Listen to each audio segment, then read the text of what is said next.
Que la gracia y la paz, amados hermanos, pueblo de Dios, benditos hermanos en Cristo Jesús y consiervos, sea con cada uno de ustedes, hermanos en Cristo Jesús, con todos aquellos que guardan el pacto y los mandamientos santos de nuestro Señor y de nuestro Dios.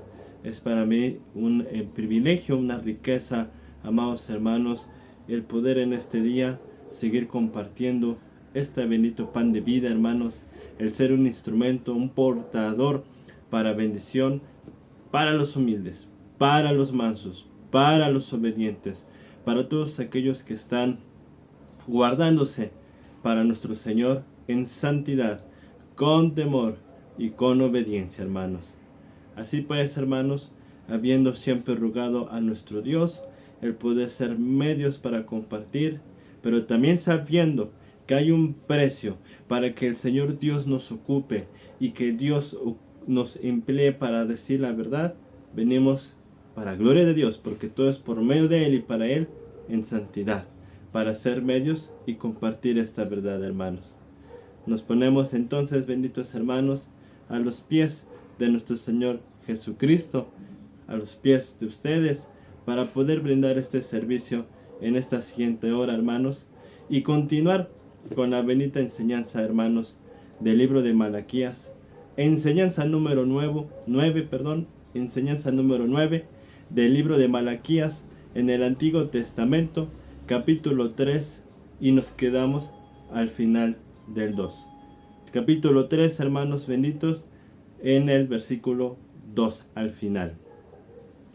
Ya, hermanos, empezamos a ver en este capítulo profecía de nuestro Señor Jesucristo, de Juan el Bautista, enviado como un mensajero para preparar el camino, que no todos iban a estar de pie, que no todos iban a soportar la venida de Cristo, que iban a amar las tinieblas, muy semejante a lo que hoy sigue pasando, o prácticamente igual, porque la palabra está viva. Claro, ya Cristo vino, ya Cristo nos ha predicado mediante su iglesia el camino, pero también quiero decir, hermano, como instrumento y hermana, que Cristo viene, que Cristo regresa, y así a muchos los va a encontrar no de pie, sino caídos en el mundo, y sin haber soportado esta palabra de verdad, y haber ido más bien a una palabra de mentira. Y nos quedamos en esta última parte del versículo 2, al final prácticamente.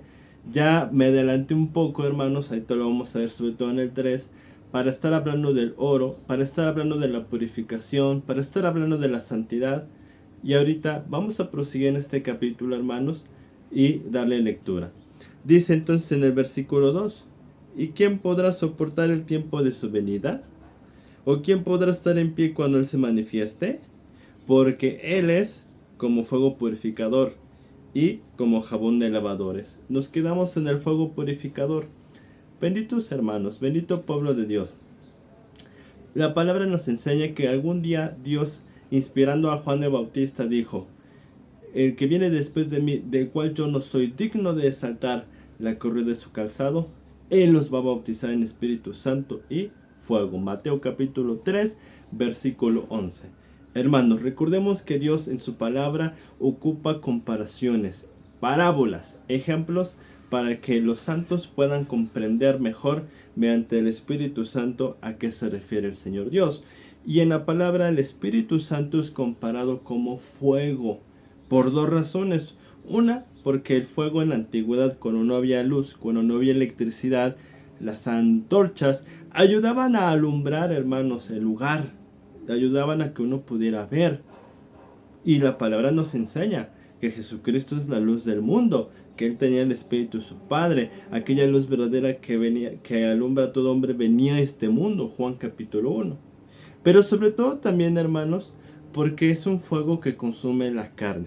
Sí, hermanos, les explico, aunque yo sé que los que han dado un seguimiento ya lo han podido escuchar mediante la palabra y mediante el siervo. Pero aún así, hermanos, hagamos este recordatorio.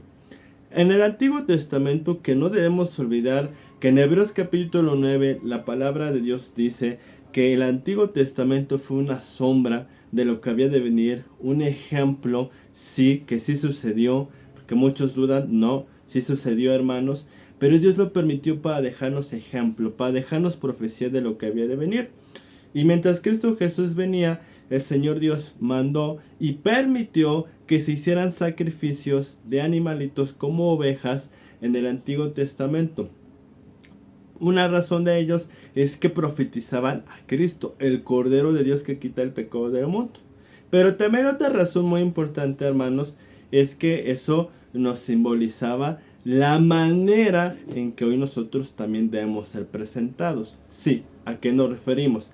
Mire, hay toda una explicación en libros como en Levítico que nos habla Dios de cómo con lujo de detalle se llevaba a cabo el sacrificio. Y una de estas partes, hermanos, nos indican que una vez que el animal era degollado, entonces se le remaba toda su sangre y todo lo que era su cuerpo, principalmente grasa, carne, vísceras, eran quemadas en el altar. Se ponía un fuego grande, ahí viene toda la descripción, y este fuego quemaba todas esas partes de carne, de grasa, de grosura. Hermano, ¿pero por qué? ¿Con qué enseñanza? ¿Con qué representación? Primeramente tomemos de ejemplo a nuestro Señor Jesucristo. La palabra nos enseña que Cristo Jesús en su cuerpo de carne, en la cruz, murió y derramó toda su sangre. Ahí ya vamos a empezar a ver una relación simbólica, pero con enseñanza. Hermanos, la palabra de Dios nos habla que en la carne está el pecado, la concupiscencia, por eso la palabra habla de deseos de la carne. Es más, Dios en la palabra ocupa la grosura, el vientre, para referirse a los deseos de la carne, como un ejemplo. Ejemplos, como dice Mateo capítulo 11, si no mal recuerdo, 12. El corazón de este pueblo se engrosó. También Jesucristo vino a hablar de una puerta estrecha y de una puerta ancha. De una puerta, de una cruz, porque eso es lo que simboliza, donde si yo quiero pasar, es necesario no estar en la grasa, en la gordura, en los deseos. Filipenses capítulo 3 habla que para muchos su Dios es el vientre y que solo piensan en lo terrenal. Entonces, hermanos, Dios permitió eso para representar que así también hoy, así como Cristo murió y fue destrozado en su cuerpo de carne, así también nosotros hoy tenemos que morir, separarnos. ¿Por qué significa la palabra muerte? A la carne, a los deseos, a las concupiscencias. Sí, fue por esa razón que Dios permitió que Cristo fuera destrozado en su cuerpo de carne. Así lo dice en el Salmo 22. Porque la carne para nada aprovecha. Sí, claro, estamos hablando no literalmente de un pedazo de carne, sino de los deseos, de las concupiscencias, del pecado. Por eso, como un ejemplo, los sacrificios se quemaba todas esas partes para simbolizar que así Cristo iba a ser entregado en la cruz, y de igual manera nosotros habíamos de seguir este ejemplo. Pero hermanos, el separarnos del mundo, del pecado, de las pasiones, avaricia, idolatría, como dicen Colosenses, haced pues morir lo terrenal, no es a mis fuerzas. Dios nos dio un poder maravilloso llamado el Espíritu Santo, por medio del cual podemos quemar, ahí está el fuego, quemar todos estos deseos, separarme, contenerlos y no satisfacerlos. Por eso dice en Romanos capítulo 6, versículo 12, no reine pues el pecado en vuestro cuerpo mortal, de modo que lo obedezcas en sus deseos. Señor, pero ¿cómo es que voy a poderme contener? ¿Cómo es que voy a poder evitar la avaricia, el codiciar a una mujer, el separarme de este mundo, el no ir tras la prosperidad que muchos buscan? Porque Dios nos ha dado su espíritu para que todo aquel que cree, porque la palabra dice que sin fe es imposible agradar a Dios, que el que se acerca a Dios, Hebreos 11, debe creer que Él hay y que Él premia, es galardonador de los que lo buscan. Ok, que por medio entonces de la fe, yo creo que en el bautizo recibí este poder para quemar, para morir a todos esos deseos. Y esto fue algo que Cristo, gracias a Dios y a Cristo, se nos trajo en este nuevo pacto, porque en el Antiguo Testamento, al haber pecado, no había este poder, no había este fuego. Por eso los hombres trataban, pero volvían a pecar, como dice en Romanos 7, quiero hacer lo bueno, el bien que quiero hacer, que yo sé, no lo termino haciendo más bien el mal, miserable de mí. Pues claro, por eso también habían continuamente sacrificios para que mientras que llegara Cristo hubiese un perdón de pecados hasta cierto punto. Pero no había todavía el Espíritu Santo. El Espíritu Santo, hermanos, viene hasta el nuevo pacto, hasta que hay una limpieza y ahora sí desciende con poder el Espíritu. Por eso es que aquí dice la palabra un fuego purificador. Sí, ¿por qué dice también purificador? Porque el mundo, los deseos, es la impureza, hermanos, es la contaminación. Y este fuego me va purificando. Dios me va separando, me va alejando de lo terrenal. Porque por naturaleza, el hombre de espíritu, mediante Dios, es inclinado a las cosas espirituales. Y el hombre que no tiene el espíritu de carne, se inclina a las cosas terrenales, que no son puras. Espero que vayamos entendiendo, hermanos. Yo le mencioné algunos pasajes. Por supuesto que hay más.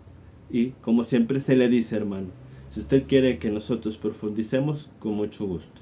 Ahora bien, dice, y como jabón de lavadores. Sí, son ejemplos, hermanos. Son comparaciones. Sabemos que el jabón se ocupa para limpiar. Sí. Ahora, el pecado, el mundo, es la contaminación. Cuando yo me bautizo conforme a la verdad, Cristo me limpia de pecado. De hecho, ayer estudiamos un poquito esto, nos empezamos a adelantar. Pero todavía vengo del mundo. Yo hago cosas, acciones que son del mundo. Para eso este es el discipulado. La palabra discípulo significa aprendiz. Para esto debo comenzar a venir y permanecer, como dice en Juan 15, en la vid todos los días. Por eso, hermanos, empieza a venir y esta palabra que me enseña, dice la palabra en Romanos 5, que la ley se introdujo y abundó el pecado, pero también abundó la gracia. ¿Cómo que la ley se introdujo y abundó el pecado? Sí, yo antes, hermano, no hacía lo que hoy hago. Yo llevaba una vida como cualquier joven, en pecado, en diversiones, en placeres. Y vengo a la palabra y la palabra empieza a decir, tú tienes pecado porque eso no es de Dios. Tú tienes pecado porque no estás dedicado. Y así me empieza a enseñar. Y en mí empieza a abundar el pecado porque empiezo a darme cuenta. Ah, sí es cierto, hago esto malo. Ah, sí es cierto. Pero para eso abundó la gracia, el poder, el fuego. Para que entonces yo me empiece a separar del pecado. Yo me empiece a separar de la mancha. Por eso Jesús dijo en Juan capítulo 15. Ya ustedes están limpios por la palabra que les he hablado.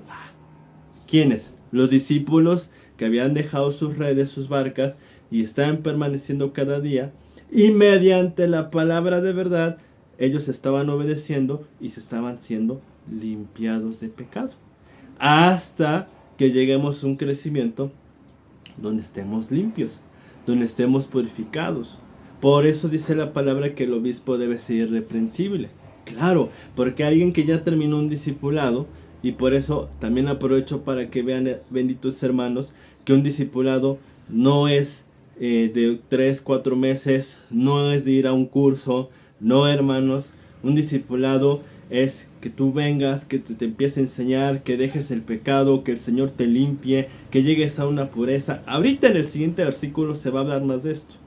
Pero eso de que ya acabaste tu discipulado y ya eres pastor, vete a predicar en 5 o 6 meses. No, hermanos, no, eso no es el camino. Bueno, benditos hermanos, sigamos pues, y por eso dice jabón de lavados, porque nos vino a limpiar con la palabra, porque nos vino a purificar, nos vino a limpiar. Todo esto nos trajo Cristo. Ahora fíjense, por eso dijo, ¿habrá alguien de pie? Como dijo, ¿podrá alguien soportar su venida? Porque la palabra me enseña a morir, me enseña a separarme del mundo. Por eso Jesús decía, el que no toma su cruz. ¿Cuántos soportan eso? ¿Cuántos creen a eso? Ya no vamos a hablar del ejemplo del pueblo hace 2000 años, que sabemos que la mayoría no. Hoy, ¿cuántos soportan eso? Dese cuenta. ¿Cuántos escuchan seguidamente estas prédicas? Muy pocos, porque como siempre Dios nos permite hablar de la cruz, casi nadie quiere. Dice en el versículo 3, fíjense, y se sentará para afinar y limpiar la plata, porque limpiará a los hijos de Leví, los afinará como a oro y como a plata, y traerán a Jehová ofrenda en justicia. Fíjense esto, hermanos. Afinar es lo que Dios me permitió decirle ayer. Aquí nuevamente empieza a hablar, o más bien empieza a hablar del oro y la plata. El día de ayer Dios, al final, sobre todo de la prédica pasada, me permitió explicar acerca de cómo el oro tiene un nivel de pureza, un quilataje, y cómo Dios ocupa este ejemplo, esta comparación, para hablar de nosotros. Que sí, Dios me limpia, que sí, Dios me trae una santidad, pero como seguimos viendo, viene todavía un proceso de discipulado donde Él me va a purificar, donde Él me va a empezar a limpiar. Sí, ayer ya se explicó, hermanos, que el oro se purifica, como un ejemplo, con el fuego. Ahora, la palabra nos enseña en 1 de Pedro y Santiago que habla de un fuego de prueba. Sí, miren. Una vez que Dios nos empieza a dar sus mandamientos, que empezamos a venir la palabra, así como el pueblo de Israel fue llevado al monte Sinaí, se le empezaron a dar mandamientos en el Antiguo Testamento, en el Éxodo, así también. Y la palabra dice que después del conocimiento viene la prueba. Sí, hermanos, le voy a recordar brevemente acerca de la prueba, porque de esto está hablando. Ahora, en el Antiguo Testamento sabemos que en el libro de Génesis Dios permitió que Satanás como serpiente se introdujera al Edén. ¿Por qué?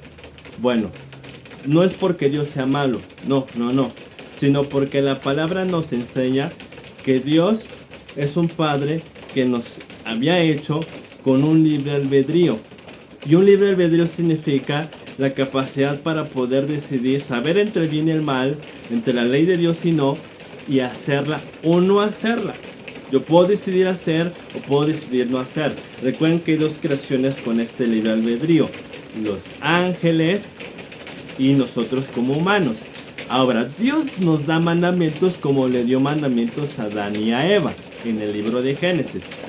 Ahora, para que Dios pudiera ver su fidelidad, tuvo que permitir un ser malo, que en este caso era Satanás, para ver su fidelidad.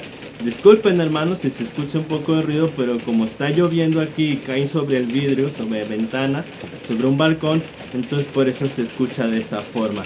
Pero bueno, espero, hermanos, que sea más mi voz que se escuche y no tanto ese ruido, hermanos. Entonces, pero bueno, entonces, benditos hermanos, porque imagínense que un padre le diga a su hijo, no hagas esto, y que después el padre le ofrezca, qué sé yo, el tomar, qué sé yo, la droga. Sería contradictorio, y Dios no es así. Y esta es una de las funciones por las cuales Dios ha permitido a Satanás, porque él, que sí es malo, maligno, bueno, le permite esa función, vamos a decirlo así, ese trabajo de venirnos a probar para hacer lo malo. No porque Dios quiere que hagamos lo malo, sino porque Dios quiere ver nuestra fidelidad. Le pongo un rápido y breve ejemplo. Supongamos que usted tiene un joven de 14 años o de 15 y que usted pues tiene que viajar por un asunto de su trabajo. Y le va a decir, ¿sabes qué, hijo? Yo sé que hay amigos a tu alrededor que te están incitando al vicio y a las cosas malas. No lo hagas, por favor. Y usted ya se tiene que ir de viaje y claro está que tiene la preocupación de decir, no sé si mi hijo va a obedecer o no. Pero bueno, para esto usted aún así lo va a vigilar, va a instalar una cámara y usted quiere irse seguro. Entonces va a contactar con ese amigo malo y le va a decir, ¿sabes qué? Yo te voy a dar tanto dinero, no sé, 2,000 pesos, si tú vienes con mi hijo, le ofreces el vicio y logras que lo tome, que lo consuma. Te voy a adelantar 1,000 pesos para que le eches ganas. Ok, el amigo dice, va, órale pues, vamos a hacerlo. Usted le dice al pequeño, bueno, no al pequeño, al joven, ya me voy, hijo. Claro que usted no se va, usted está en otro lugar viéndolo en las cámaras. Y llega el momento, llega el hijo, llega el amigo, y usted nada más está al pendiente. Ve cómo el amigo le empieza a ofrecer, ve cómo el amigo le empieza a incitar. ¿Y qué pasaría si usted ve que su hijo, por más que le insistió y el amigo le dijo, mira, traje unas amigas, vamos a pasarla bien, ¿sabes qué? Mira, tengo dinero, vamos, y que su hijo diga no, no y no. Pues usted se va a ir tranquilo, porque usted ya vio que su hijo es fiel a usted, que sí es obediente, que sí le hace caso. Por lo contrario, pues usted se va a ir evidentemente decepcionado, hermano y hermana. Entonces, es exactamente lo mismo. Dios quiere ver nuestra fidelidad y va a permitir a este instrumento. Le pongo un ejemplo bíblico. En el Antiguo Testamento, en el libro de Daniel, capítulo 3, de hecho, los amigos de Daniel, Sadrach, Mesach y Abednego, son arrojados a un horno de fuego. Fíjate, de fuego. Recordemos, los que han leído sabrán que en algún momento Nabucodonosor los incitó, es más, hasta les dio oportunidad y los amenazó que si no se postraban ante la estatua que había hecho, los iba a arrojar. De igual manera, vengo a la palabra, Dios me empieza a dar mandamientos, Dios me empieza a decir, sal de los ídolos, sal del mundo, y van a venirme pruebas donde Satanás, a través de la familia, a través de los amigos, a través de pensamientos, me va a decir, no hagas caso, no dejes el mundo, no dejes la fornicación, no dejes el adulterio, no dejes los vicios, quédate, afánate, necesitas dinero. Y es ahí donde, fíjese, ¿se acuerda que los amigos de Daniel no negaron al Señor y fueron arrojados, pero que el fuego no los quemó? Que cuando salieron ni siquiera tenían quemado nada, porque el Señor estuvo con ellos. Ay, lo mismo, hermano, así también Cristo va a estar conmigo si yo soy fiel, si yo no le niego, si yo sigo practicando lo que me va enseñando. Y eso me va a ayudar a purificarme, a que yo deje el mundo, a que lo que yo antes tenía mal lo vaya dejando, hasta que llegue un crecimiento. ¿Y se acuerda? Y sea un oro de 24 quilates, una plata pura, un oro puro, santo. Porque santo es consagrado, porque santo bíblicamente es puro. Ahí está. Por eso es que dice, hermanos, y se sentará para afinar, para purificar y limpiar la plata. ¿Qué es lo que ya vimos ahorita al final del versículo 2? Vengo a la palabra y me va sacando esta palabra del mundo. Entonces, hermanos, hay mucha enseñanza en todos estos versículos. Yo ahorita le hago resúmenes.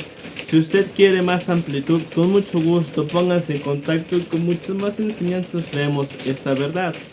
Y cuando dice que él que se siente, que él se va a sentar a hacer este trabajo, es que Jesús dijo, mi Padre hasta ahora y yo trabajamos. Entonces Dios trabaja porque a través de una iglesia nos da palabra, también su Hijo nos enseña, permite la prueba. Él está obrando en usted cuando usted está siendo obediente. Y es que sentar es un símbolo de reposo, porque cuando usted viene muy trabajado de su, así que su trabajo, muy cansado, viene, se siente, o viene, se acuesta y como siente, ay, un alivio. ¿Qué me está diciendo Dios aquí? ¿Qué nos está diciendo?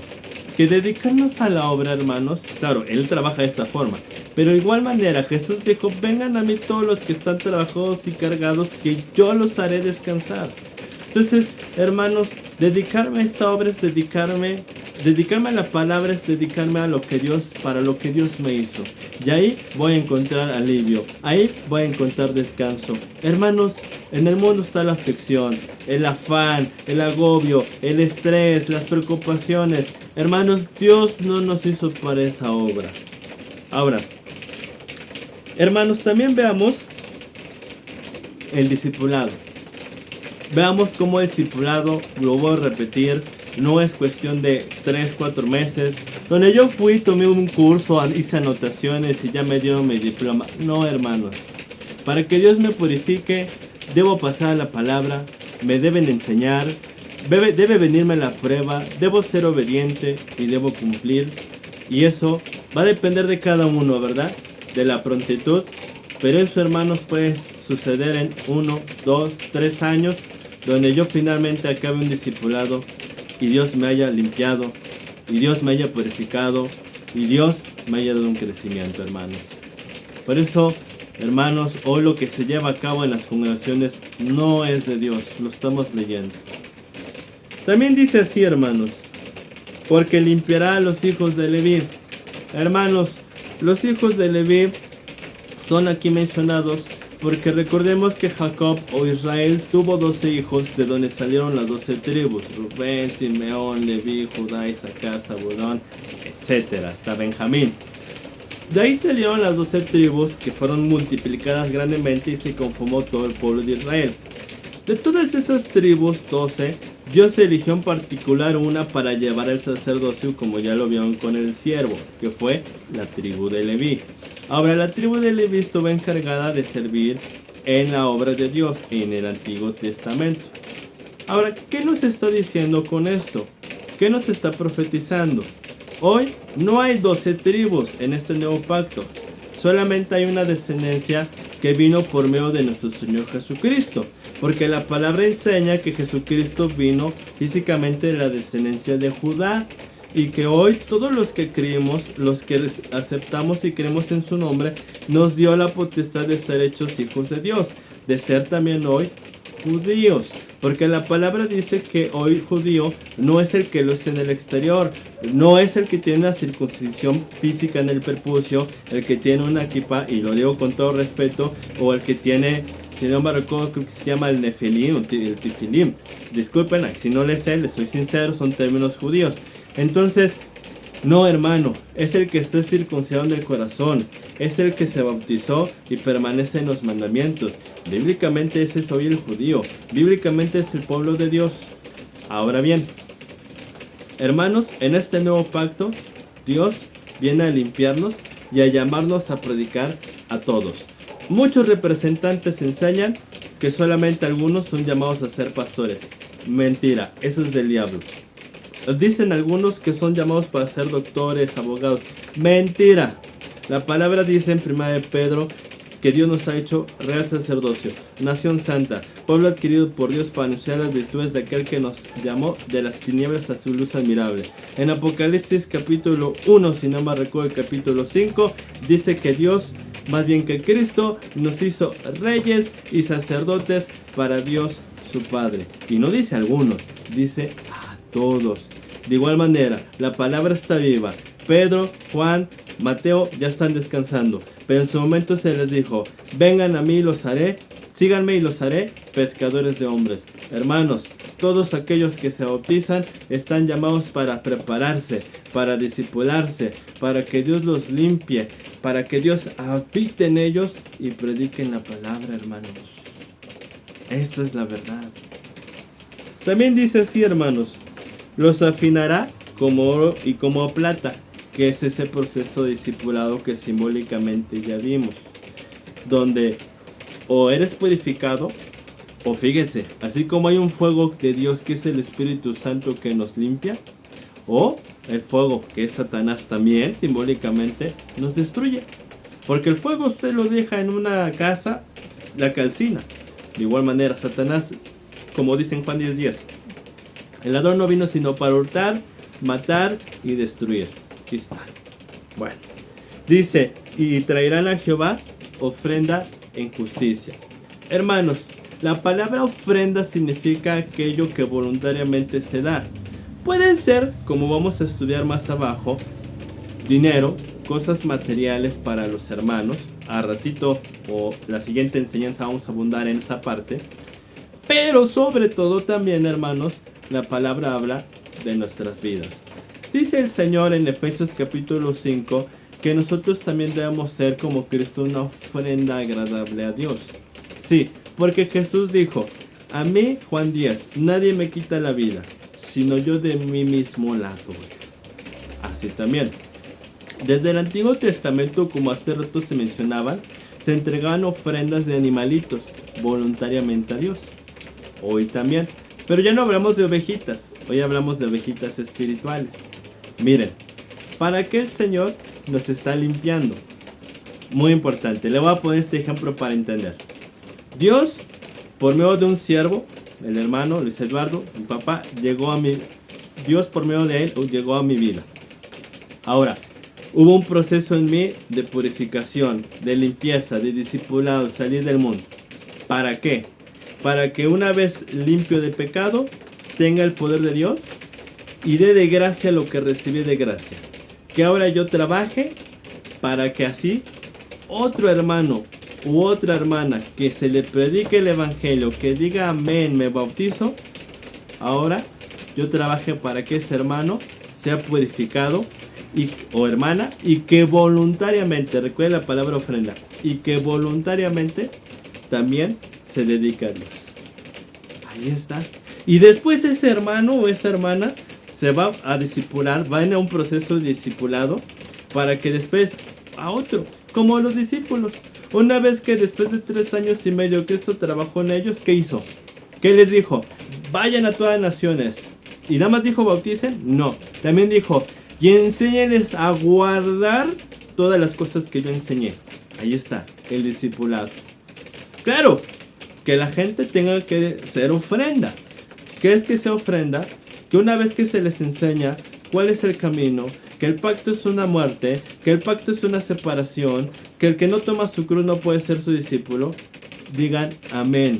Yo me entrego, yo dejo el mundo, yo dejo afanes, yo dejo trabajos, yo me dedico a Dios. Y no se le tengan que estar diciendo, hermano, ¿qué pasó? ¿Por qué no lo ha hecho? Hermana, ¿qué pasó? Ya tenemos 1 año y usted nos ha entregado. Ahí está. Bueno, por eso dice ofrenda en justicia. Claro, porque ya hemos aprendido en la bendita palabra que un varón de Dios debe trabajar, pero siendo ejemplo. No como los fariseos que ponían cargas y ellos no llevaban. La palabra dice en 1 Pedro, sean ejemplo de la grey. Cristo Jesús, nuestro mayor ejemplo, lo dijo, porque ejemplo les he dejado, para que así como yo hice, también hagan. No solamente en una parte, porque muchos dirán, es que Él está hablando de algo. No. En todo Él nos dio un ejemplo, y así también, hermano, yo debo venir con santidad, porque el obispo debe ser irreprensible para decir este mandamiento y yo primero hacer. En santidad. Porque hoy hay muchos representantes, la mayoría de los representantes vienen en pecado. La mayoría de los representantes se les puede señalar 1, 2, 3, 4, 5 mil cosas, hermanos. Pero eso no es de Dios. Qué hermoso, hermanos, esto del nuevo pacto y esto que nos trajo el Señor. Dice aquí en el 4. Y será grata la ofrenda de Judá y de Jerusalén, y como en los días pasados y como los años antiguos. Sí. Miren, la palabra nos enseña que dice en Romanos capítulo 12: os ruego por las misericordias de Dios que presenten vuestros miembros en sacrificio vivo, santo y agradable a Dios. La palabra enseña en Génesis que cuando Noé presentó una ofrenda fue agradable a Dios después de que bajó del arca. Sí, le explico, hermanos. Cuando Cristo Jesús murió y dio todo su ser y derramó su sangre, eso fue agradable a Dios. ¿Por qué? Porque Él vino sin pecado a derramar su vida para la salvación. Porque esto es bueno y agradable delante de Dios nuestro Salvador, y cualquiera que todos los hombres se salven. ¿Qué es una ofrenda agradable al Señor, hermanos? Que uno esté dispuesto como Cristo. Que así como Cristo murió en su cuerpo de carne, también nosotros estemos dispuestos a dejar el mundo. Estemos dispuestos a poner en primer lugar a Dios, a romper compromisos, a romper con escuelas, con trabajo, con dinero, con afanes. ¿Para qué? Para prepararme, para discipularme, y que el día de mañana consagre mi vida a llevar la salvación. Es lo que Dios quiere. Dios quiere que la gente se salve. Dios no quiere enriquecernos con empresas. Dios no quiere enriquecernos con lujo. No, hermano, Dios no está interesado en darnos eso. Eso no es la voluntad de Dios. Como dice en 1 Tesalonicenses 4, que la voluntad de Dios es nuestra santificación. ¿Para qué envió a su Hijo? Para santificarnos, para limpiarnos. Y cuando yo digo, porque recuerden, ofrenda es voluntario. Cuando yo digo, ya entendí la palabra, ya comprendí, yo quiero dejar mi vida para servir a Dios, Dios se agrada de ello. Porque dice la palabra, a la verdad la mies es mucha y los obreros pocos. ¿Por qué son pocos? Porque ¿quién quiere dejar su vida para servir a Dios? Casi nadie, hermanos.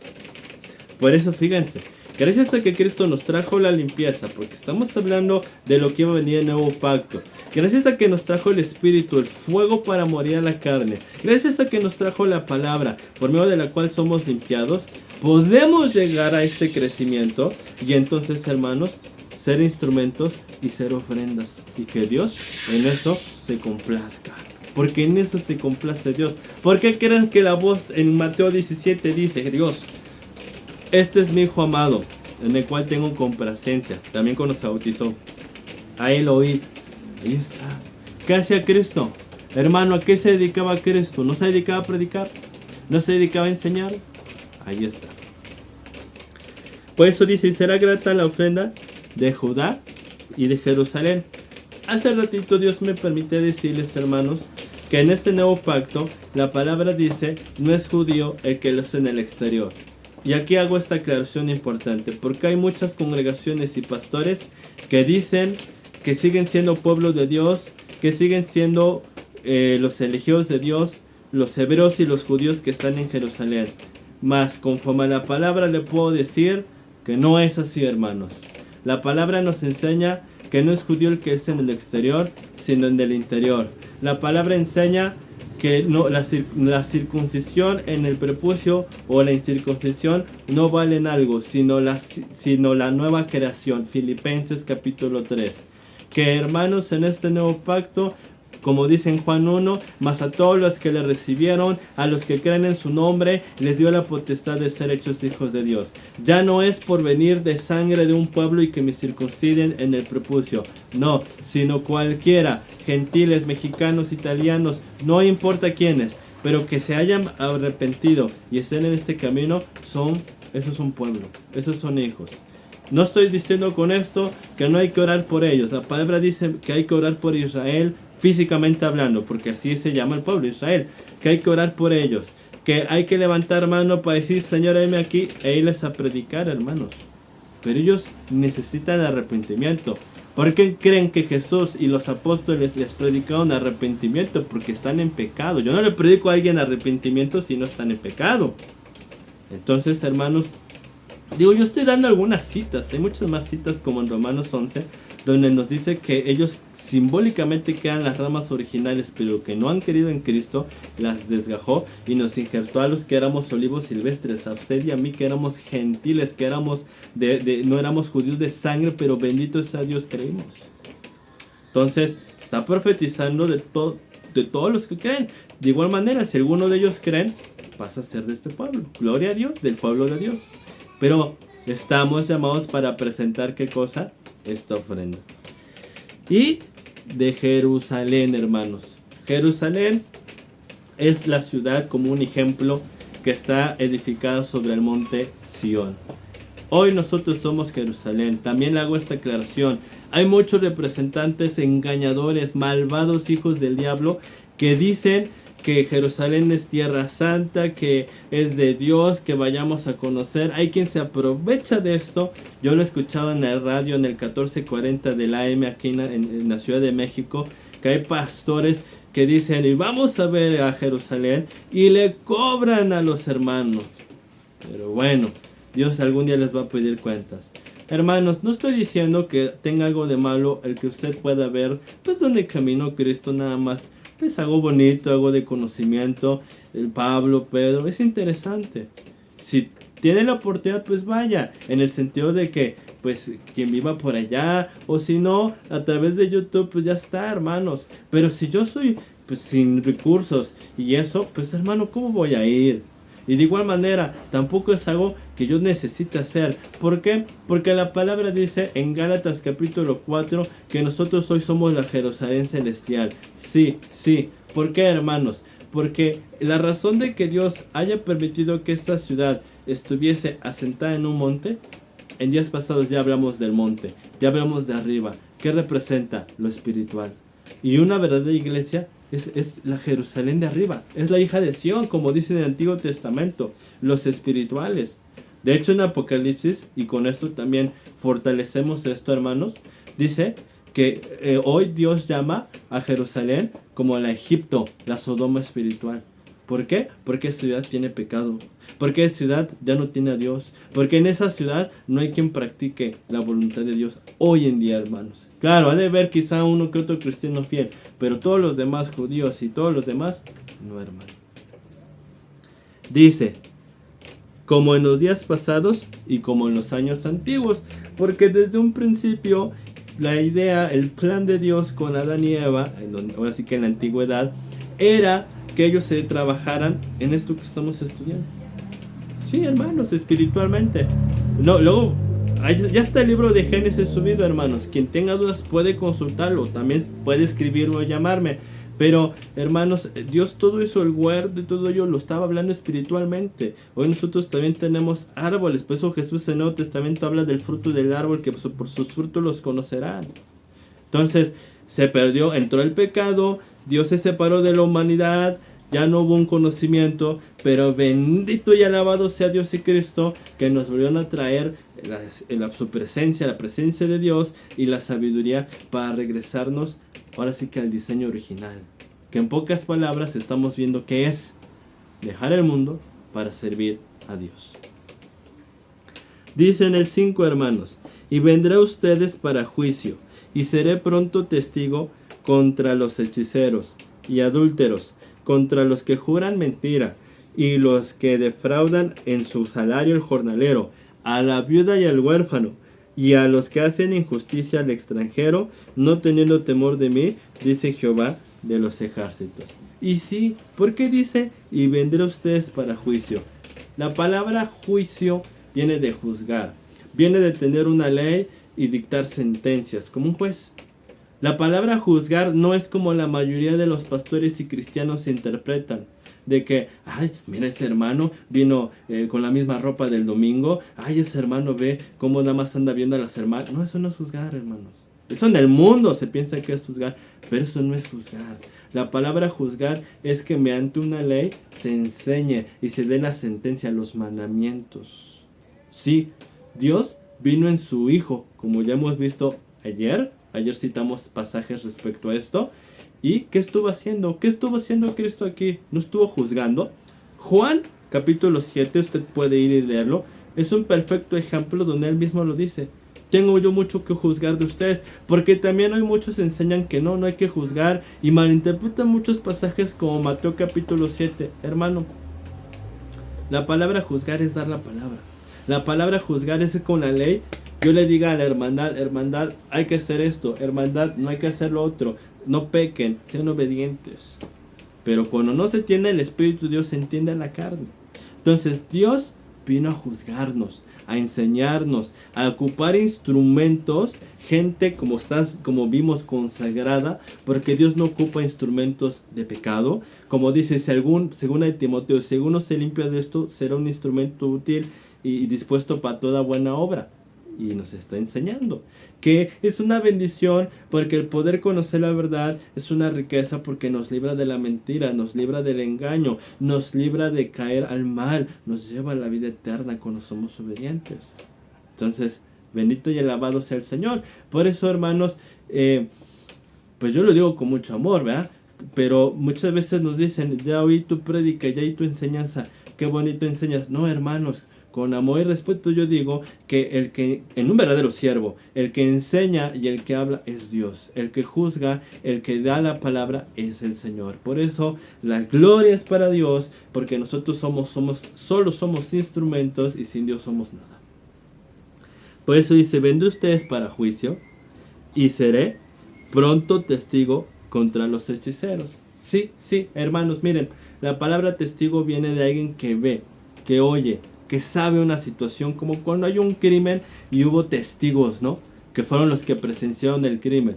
De igual manera, la palabra dice en Hebreos capítulo 1 que ante los ojos de Dios no hay nada que se pueda ocultar.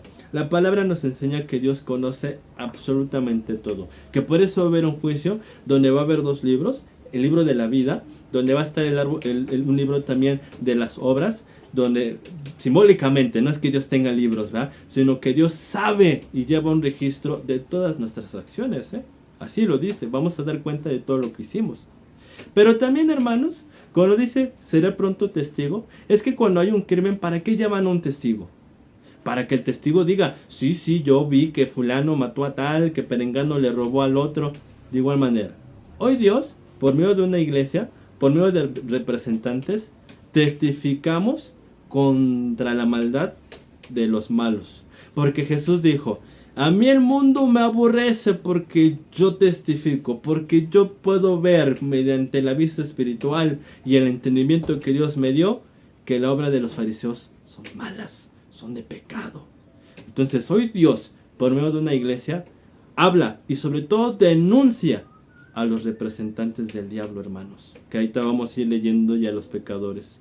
Muchos dicen, no hables de él. Hermano, la palabra habla. Jesús hablaba de los fariseos. Mateo 23. Jesús le decía al pueblo, guárdense de ellos. Y yo estaría pecando si yo no les dijera, hermanos, ¿saben qué? Hay pastores así. Hermanos, ¿saben qué? Hay pastores de esta forma. Es para ayudar, hermanos. Por eso dice, y seré pronto. Y así por eso tenemos que poner diligencia para desenmascarar, quitar el fundamento, la ocasión a los que quieren engañar como instrumentos. Aquí está, porque Dios está contra toda esta gente que tiene este fruto que vamos a leer a continuación. Contra los hechiceros y adúlteros.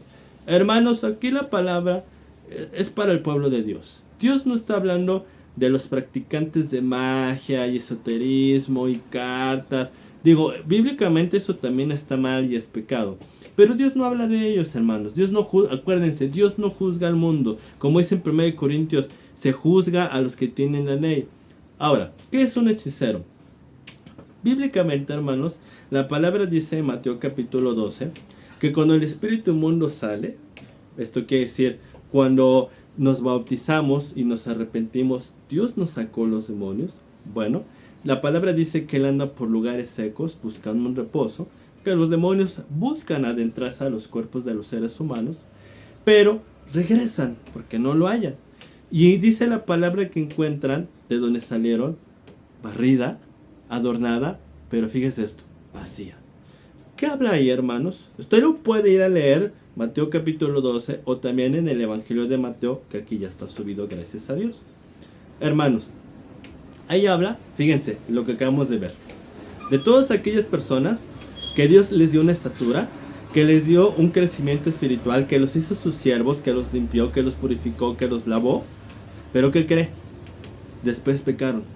¿Pero qué cree?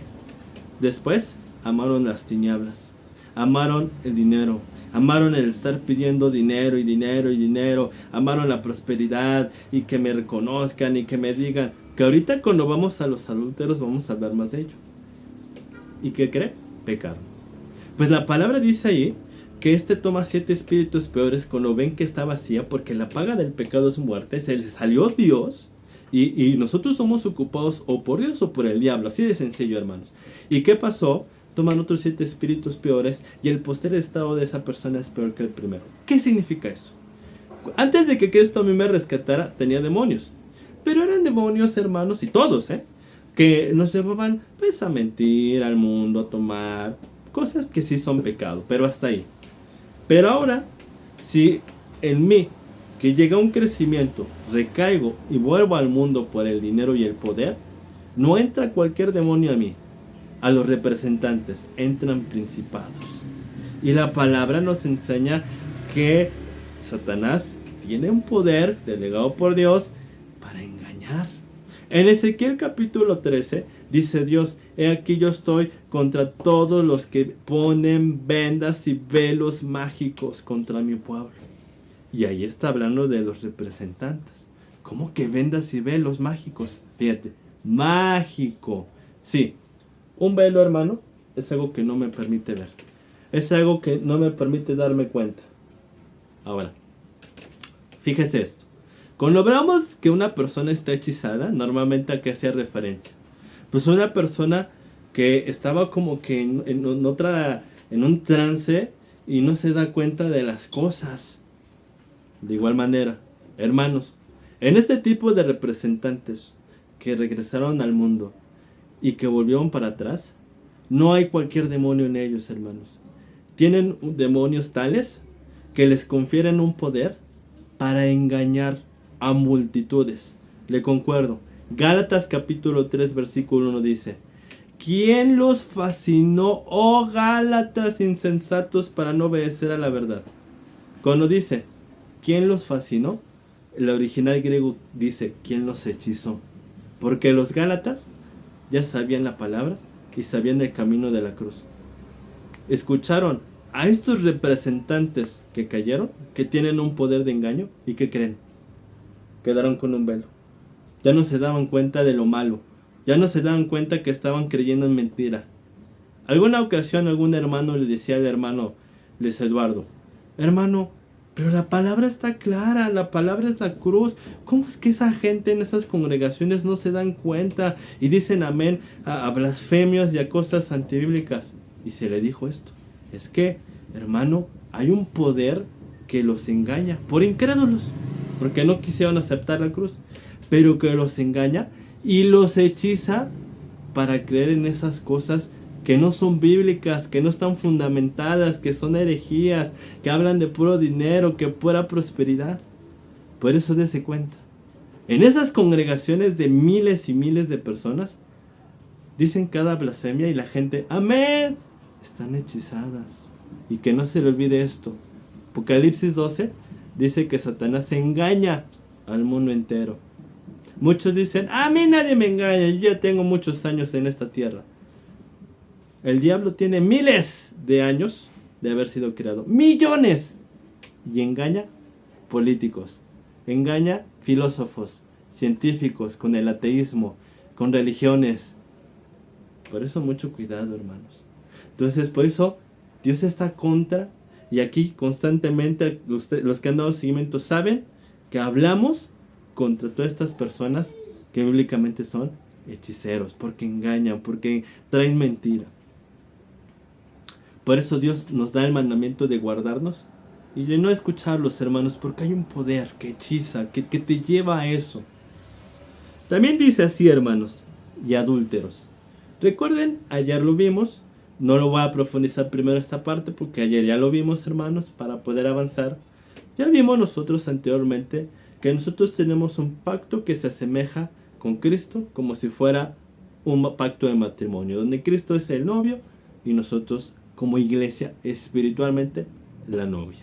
Mientras soy discípulo, soy la novia de Cristo, pero cuando yo fui fiel y Cristo vio que yo fui fiel, que no me fui al mundo, porque eso sí hay que aclarar y esto sí lo añado, hay otro señor, hablando espiritualmente, que nos codicia, que nos quiere separar, que nos quiere ser que somos infieles, que es el diablo. Y nos viene a ofrecer el mundo, ¿no? Como cuando viene un chico y quiere pues conquistar a la chica, pues ¿qué le ofrece? ¿No? Bueno, lo mismo, Satanás, pecado, placer, ok.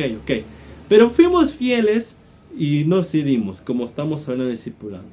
Pues llegamos a un crecimiento donde bíblicamente Cristo se casa. Cuando Dios me hace un siervo y ya tengo ese compromiso. Como dice en Apocalipsis, que tanto representa para la vida eterna como los que aquí alcanzamos un crecimiento. Y a su esposa se le ha concedido que se vista de lino fino y resplandeciente. Ok. Por eso la palabra nos habla que se debe presentar a la iglesia como una esposa virgen a Cristo. Sin embargo, hermanos, así como en un matrimonio, recuerden, bíblicamente hablando, como un ejemplo, cuando se tiene, por ejemplo, un noviazgo y que uno no se ha casado, a eso se le llama fornicación. Adulterio se le llama cuando yo ya me casé y fui infiel a mi pareja, a mi esposo o esposa. De igual manera, cuando yo llegué ya a un crecimiento y ya Dios me puso a dar palabra, si yo le soy infiel a Cristo, eso bíblicamente se le llama adulterio.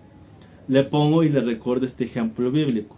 En el Evangelio de Mateo 4 y de igual manera Lucas 4, si no mal recuerdo, una de las tentaciones que se describen en el desierto para con Cristo fue precisamente cuando Cristo se le subió a un monte alto y se le mostró en un momento todos sus reinos y sus glorias. Y el diablo le dijo, a ti te daré todo esto si tú postrado me adorares. ¿Y qué sucedió, hermanos? Pues que Cristo le dijo, apártate de mí porque solo al Señor tu Dios adorarás. ¿Pero qué significa eso? Significa, hermano, que por ejemplo cuando yo soy discípulo, Satanás por medio de instrumentos, etcétera, viene y pues me ofrece un trabajo que me quite un tiempo para con Dios, a lo mejor una novia que me separe de Dios, afanes. Pero cuando yo llego a un crecimiento y no hice caso a nada de eso, Satanás como ministro ya no me va a ofrecer eso. me va a venir a ofrecer fama, dinero, poder, que a muchos representantes han caído y han aceptado. Porque a muchos representantes se les ofreció y congregaciones que no son de Dios vinieron y les dijeron: ven, te invito, te voy a hacer participante de todos los diezmos, mira, aquí cada domingo entra tanto dinero, pero predica lo que nosotros prediquemos, ya no prediques santidad. Ven, mira, te voy a poner en la congregación tal en Estados Unidos y ahí vas a ver cómo Dios te va a bendecir y te va a prosperar. Y mira, te van a reconocer todos como doctor y te vamos a aplaudir y vas a hacer tus libros. ¿Y qué creen? Muchos han aceptado. Algún día Dios les va a pedir cuentas, hermanos. Y cuando hicieron eso, adulteraron. Bueno, mis hermanos, de igual manera, fíjense, contra los que juran, mentira. Sí, hermanos, hay dos sabidurías. La de verdad, que es la de Cristo, que es la que hemos estado estudiando, una muerte, una consagración, y la mentira. La mentira es la sabiduría del diablo que te dice: ya eres salvo, Dios contigo, Dios es amor, Dios, etc. Ya lo hemos visto aquí muchas veces como ejemplo. Los juramentos, dice la palabra en Hebreos, que cuando había alguna controversia, para que te creyeran, para finalizar ese problema y que no hubiese más problema, la gente solía jurar. Sí, te juro por mi Dios que voy a cumplir con este compromiso. Y ya, ok, ya juro por Dios, juro por alguien mayor, ya, le creo. Ahora, cuando dice que juran mentira, hermanos, es que todo este tipo de personas que fueron infieles a Cristo tienen un velo, están tan engañados que cuando te hablan toda esta sabiduría que no es de Dios, ellos te dicen: Dios me dijo, a mí Dios me habló, así dice el Señor. Y en verdad, a veces a mucha gente le engañan porque uno los ve tan seguro, porque tienen un velo y piensan que están bien, y dicen: sí, es que esta es la palabra, y Dios dice, y es que es la ley de la siembra y la cosecha, y así está escrito, y así. Juran la mentira, te dicen que es de Dios, como dice la palabra en 1 de Timoteo: profesan conocer a Dios, pero con sus hechos lo niegan, hermanos. Dice: y los que defraudan en su salario al jornalero. Benditos hermanos, más abajo vamos a empezar a hablar del diezmo, pero yo voy a aprovechar este fragmento de este versículo para empezar a introducirlo. Sea que nos alcance el tiempo ahorita en los últimos minutos que nos restan, y mañana, si Dios nos permite, lo vamos a proseguir. Hermanos, también hay mucha controversia acerca del diezmo, pero primeramente, así que vayamos por partes. El diezmo es aquella décima parte, o habla de una décima parte. Ahora bien, en el Antiguo Testamento, retomando lo de los hijos de Leví, que se dice hace ratito, que de las 12 tribus Dios seleccionó una para lo que es el trabajo de la obra. También añado, hermanos, que cuando Dios les permitió la tierra prometida, que en su momento fue la tierra de Israel, a todas las tribus les repartieron tierra para que la trabajaran, para que la sembraran y la cosecharan. Pero ¿qué cree? Y eso está en la palabra, Números, Levítico, Deuteronomio. La palabra nos enseña, hermanos, que a la tribu de Leví no se le repartió tierra. ¿Por qué? Porque ellos no iban a estar dedicados o enfocados a trabajos de siembra, de cosecha, de pesca, de viñas, ni de ganado. No. Ellos iban a estar enfocados al servicio del templo y a enseñar la ley, que trabajaran para Dios, mientras que las otras tribus no. Bueno, sabiendo todo esto, Dios estableció un mandamiento y le dijo a las demás tribus que por cuanto los hijos de Leví iban a estar enfocados a enseñar la ley de Dios, a ofrecer sacrificios y a presentar ofrendas a Dios, pues evidentemente no iban a tener el tiempo para poder sembrar y tener que comer. Así pues Dios les dijo: ustedes que sí van a trabajar, de toda la ganancia que obtengan de sus trabajos, pesca, ganadería, van a apartar el 10%, la décima parte, y lo van a ir a entregar periódicamente a mi pueblo, más bien a mis levitas, a mis sacerdotes. Y así es como se quedó desde el Antiguo Testamento. Eso era lo que Dios había establecido. Claro que abajo también voy a aclarar la ofrenda, porque la ofrenda también vamos a hablar, porque hoy se malentiende mucho. Ahora bien, hermanos, muchos dicen que en este nuevo pacto eso ya terminó, que eso ya no es bíblico. Hay un montón de prédicas, polémicas que te hablan de eso, y lamentablemente, pero es verdad, la mayoría de los cristianos les encanta escuchar esas polémicas y no edificarse. Pero bueno, ahora, hermano, yo le voy a citar algunos pasajes. En el Nuevo Testamento, hermanos, la palabra dice en 1 Corintios 9, usted lo puede checar, y en 1 Timoteo 5, si no mal recuerdo, que el obrero es digno de su salario. Y hay una donde me encanta porque dice Dios mediante Pablo, el apóstol Pablo: no pondrás bozal al buey que trilla. Y el mismo Pablo, inspirado por Dios, dice: ¿tendrá Dios cuidado de los bueyes? Porque luego hay gente que habla de los animales, y ahí mismo dice: no, Dios no tiene cuidado de los animales. ¿Por quién lo habrá dicho? Y ahí lo dice, puede leerlo: por nosotros. Porque con esperanza debe trabajar el que ara. Y pone muchos ejemplos en un pasaje. Y dice: es tanto pedir que si nosotros sembramos lo espiritual, de ustedes seguimos lo material. Hermanos benditos, se nos ha ido el tiempo. Hay muchísima enseñanza en cada versículo, son bastante largos como usted lo está pudiendo ver. Pero bueno, como se le ha dicho, si usted le quedó duda en alguno o quisiese saber más en alguna parte, con mucho gusto yo estoy a sus órdenes, hermanos. Si Dios nos los permite, todavía no terminamos esto, para que entendamos por qué habla de un jornalero. Pero yo ya estoy tocando este punto, hermanos, porque lo vamos a estudiar más adelante y lo vamos a comprender. Y aquí yo empiezo a adelantarme un poco para que desde aquí sea más comprensible, hermanos. Pero ya se nos fue el tiempo. Si Dios nos los permite, bendito pueblo de Dios, proseguiremos mañana. Desde aquí retomaremos y terminaremos este pasaje. Les mando, hermanos, saludos y el beso de los culos santo. Que la gracia y la paz queden con cada uno de ustedes y hasta mañana. Gracias, hermanos.